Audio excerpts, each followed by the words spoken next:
हमारी ये गाजर जो हमने बॉईल की थी कुकर में डाल के, ये बिल्कुल से नरम हो गई है। बिल्कुल इतनी अच्छी सी सॉफ्ट हुई है, देखें हाथ लगा रहे हैं तो टूट जा रही है। तो हम इसको बाकी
ये हमारा मैशर है, हम इससे इसको दबा लेंगे। देखें कितनी आराम से जो है वो हो रही हैं। ना अब कद्दूकश करने की ज़रूरत है, ना ही कुछ इतना ज़्यादा काटने की ज़रूरत है। हमने जो है ये गाजरों को जो है छोटे छोटे टुकड़ों की शक्ल में कर लिया था, इतना ज़्यादा छोटा भी नहीं किया था। बस हमने इसको कुकर में गला दिया था और बिल्कुल हल्का सा हमने इसमें पानी डाला था, ज़्यादा पानी भी नहीं हमने इसमें डाला है क्योंकि गाजरों का अपना पानी काफ़ी निकल जाता है, तो उसकी वजह से जो है गाजरें गल जाती हैं। और ये देखें कितनी अच्छी गल गई हैं। और ये बहुत ही आसान और फ़ौरन बनने वाला हलवा है, वरना तो गाजरों के हलवा में बड़ी पहले ज़माने में जो है हमारी अम्मियाँ जो बेचारी मेहनतें किया करती थी, अब जो है हर चीज़ जो है बड़ी आसान हो गई है ज़िंदगी। अब ये देखें आप, ये कितना अच्छे से मैश हुआ है। जितना कद्दूकश करते हैं हम उससे भी ज़्यादा अच्छा सा मैश हो गया है हमारा। अब हम इसके अंदर दूध मिलाएंगे। दूध ये तकरीबन 1 किलो के करीब गाजरें हैं और इसमें हम 1 पाव दूध मिलाएंगे क्योंकि हमारा ये गल तो चुका है। बस हम इसमें ज़्यादा दूध नहीं मिलाएंगे, बस 1 पाव के करीब। ये हमने जो है अपना कर लिया है। अब इसमें हम दूध मिलाएंगे और दूध डाल के हम इसको तकरीबन 10-15 मिनट के लिए पकाएंगे जब तक हमारा दूध पके। और तो हम इसको दरमियानी आंच पे बनाएंगे। बिस्मिल्लाहिर्रहमानिर्रहीम। ये दूध हमने तकरीबन 1 पाव दूध है हमारे, ये 1 गिलास के बराबर हमारा एक कप है। और ये फ्रेश मिल्क हमने लिया है, तो हम इसको अब इसमें डाल के पकाएंगे। हमारी गाजरें तो गल गई हैं, लेकिन बस हमने इसको बस पकाना है दूध में ताकि इसमें दूध का फ्लेवर आ जाए।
इसमें हमने 2 टेबल स्पून जो है असली घी डाला है और 2 इलायचियाँ डाली हैं तोड़ के।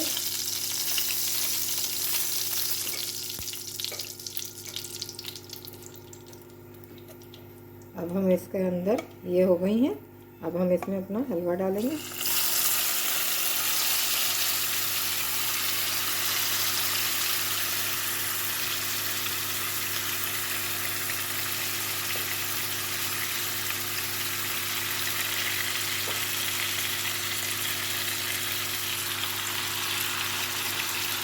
और इसको भूनेंगे जब तक हमारा ये दूध ना ख़त्म हो जाए, अच्छी तरह से पानी ना छोड़ दे हलवा, तब तक हम इसे भूनेंगे।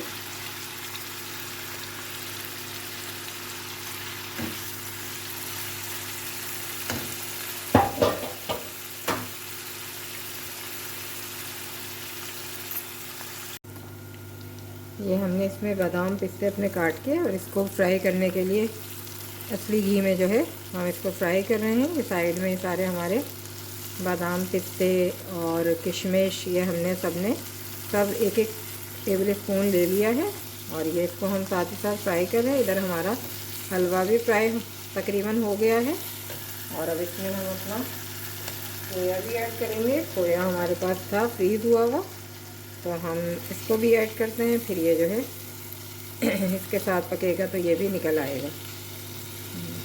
फ्राई हो गए हमारे बादाम पिस्ते, काजू है, बादाम पिस्ते हैं, किशमिश है।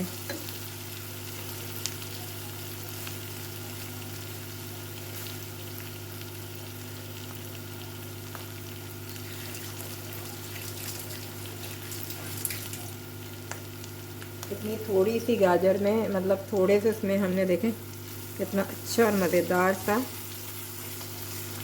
हलवा बनाया है।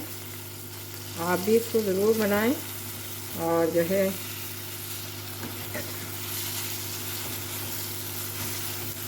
सबको बना के खिलाएं। और देखें कितना मज़ेदार यमी हलवा लग रहा है। और हमने इसको किस तरह से बनाया था, साबुत सी गाजर थी, हमने इसको कद्दूकश किए बिना ही इसको बनाया है।